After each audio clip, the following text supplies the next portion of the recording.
Hello and welcome to the Connection podcast series. I am delighted to be joined today by Stuart Fox, and Stuart is the CEO of a brand new business entity, Kongsberg Precision Cutting Systems.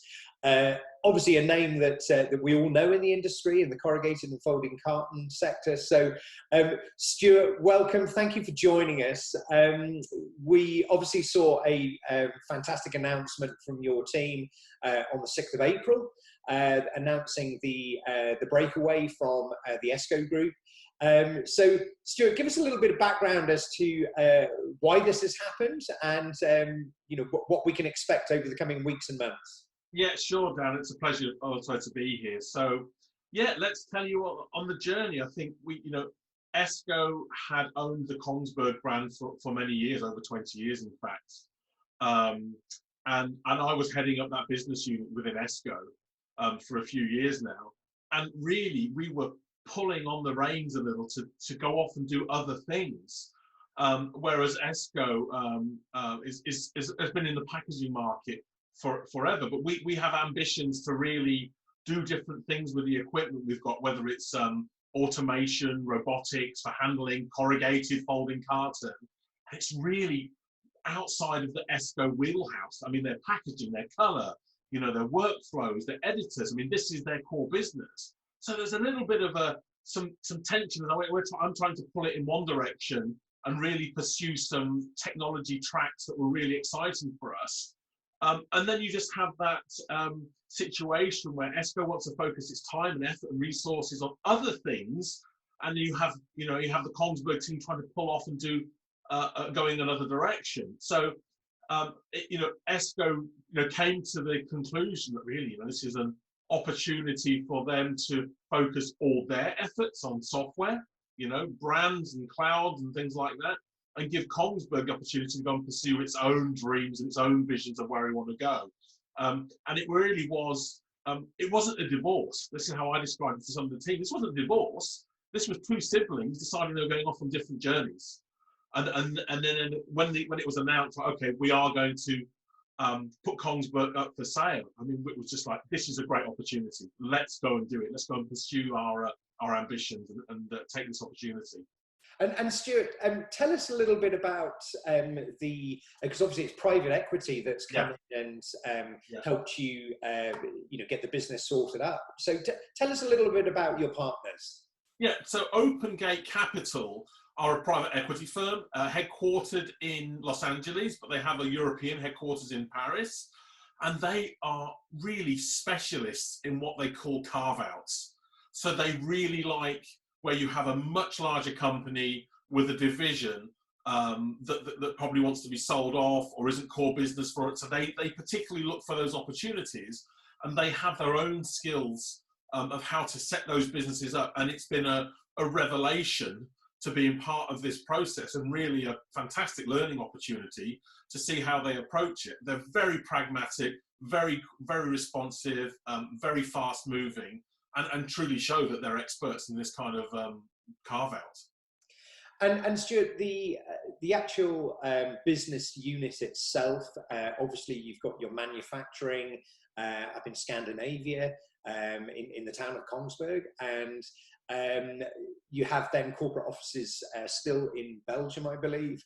Yes. Tell us a little bit about how the structure is sitting as it is today. Yeah, so the headquarters for the business is still based in Ghent in Belgium. That's where the core of the business is run in terms of admin and sales functions and things like that. Our main demo centre for Europe, Middle East and Africa is in Belgium. We actually have full manufacturing factory in the Czech Republic, in Brno.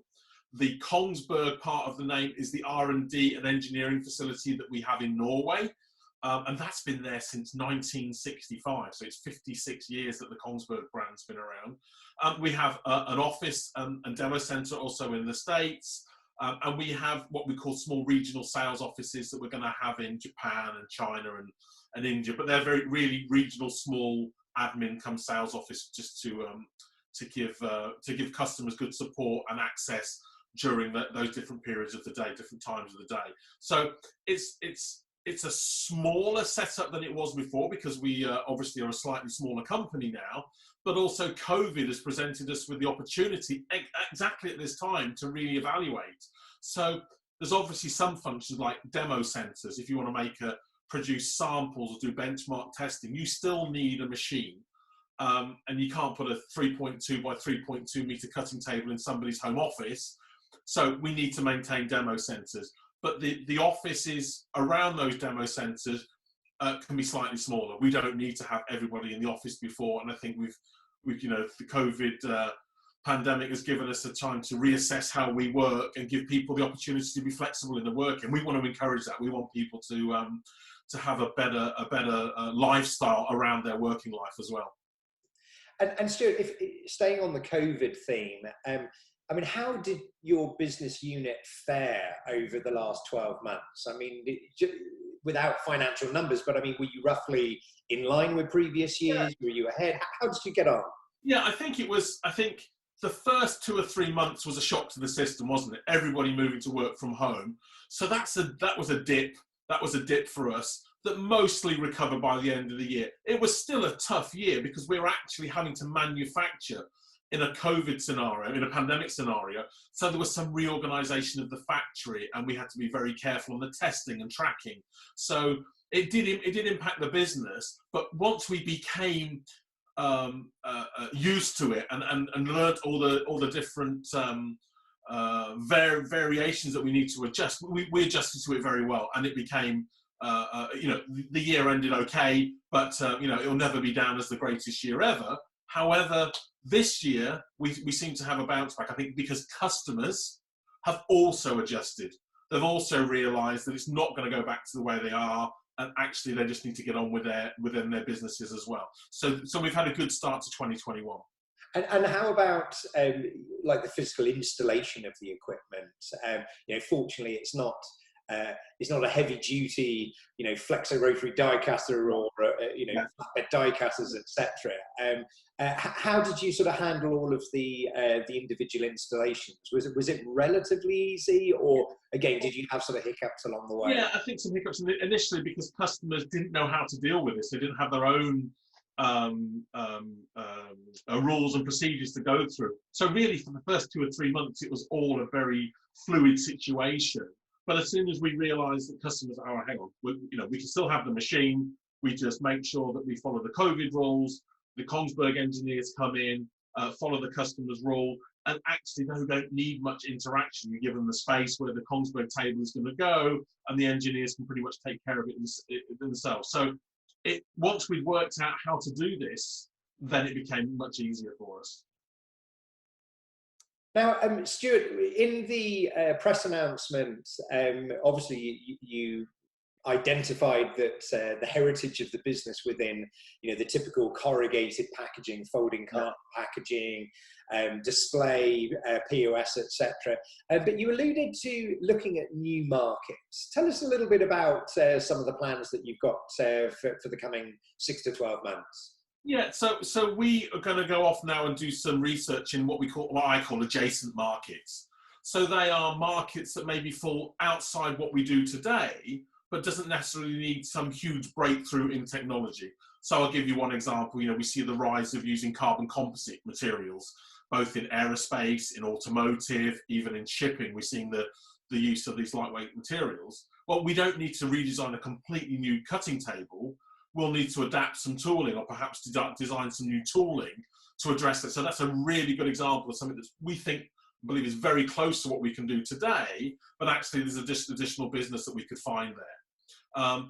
And of course, you also have what I call technical textiles. I'm not talking about sort of the point of sale flags and stuff, but more technical wear. So whether that's protective wear, whether that's sportswear, but there's a whole range of custom technical textiles, again, which is probably not that far of a reach for us in terms of development. Now, those are both examples where they had nothing to do with ESCO's business in the past. So we were told, listen, you just don't go there, So we always focus on the packaging market, which is so important to us, and continue and will be important to us going forward.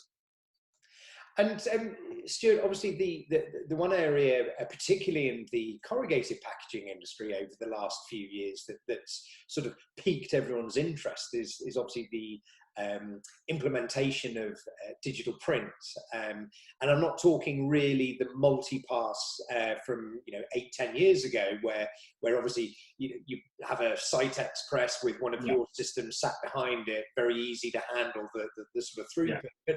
But how have your systems evolved over the last 2 to 3 years when we start talking about the more high-speed single pass, the HPC 500s, the Nozomis, etc. Because obviously it's still very much it's hand in hand. I mean, you've had some significant developments, haven't you, with increasing the throughput of your traditional systems? Yeah, and it's a really good question, actually, because what we've done and are continuing to do now and will do in the future is look at productivity holistically.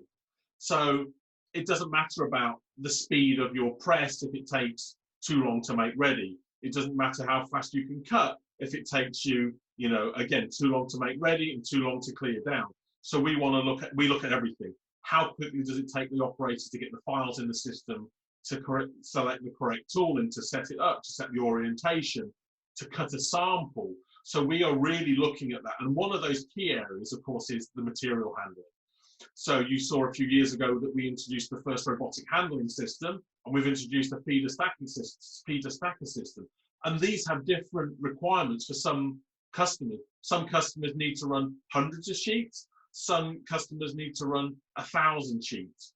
So, when you have, even if you have a digital press that's potentially producing you 1,000 sheets or more an hour, typically, though, they will be multiple jobs. That won't be they won't be running 10,000 sheets on a Nozomi, right, of one job, because it's probably cheaper to do that on a flexo press still, right? So they were doing multiple jobs. So actually, the speed that you can change jobs is equally as important as the speed that the machine runs itself.